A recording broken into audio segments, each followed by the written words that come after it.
The suspect, a 27-year-old Syrian man, blew himself up after apparently being turned away from a nearby music festival. The attacker was carrying a backpack containing an explosive device.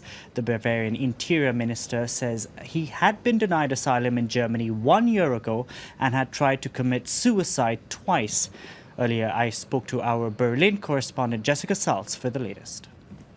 The Seidel confirmed that the explosion outside a wine bar in the city centre of Ansbach was caused by an explosive device. Now, police say that at least one person was killed and at least a further 10 have been injured when the explosion went off shortly after 10 p.m. on Sunday evening. Now, Seidel said that they do not yet know who detonated the device or whether it was an intentional attack. The Interior Minister of Bavaria is currently travelling to Ansbach from Berlin. A spokesman for the Interior Minister, Joachim Herrmann, said that this, as it currently stands, this looks like it was not an accident and that this was done willfully.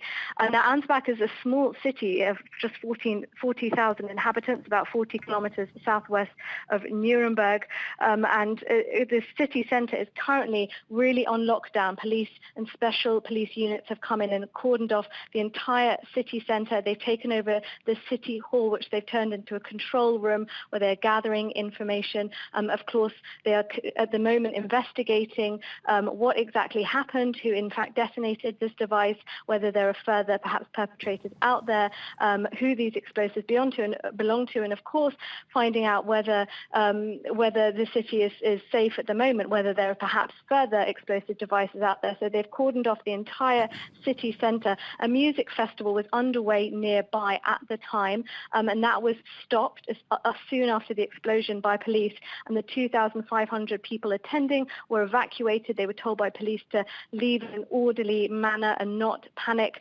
Also, a hotel nearby has also been evacuated, and even homes within the city centre have had to be evacuated, so residents there can't even get to their homes this evening as the city remains on lockdown.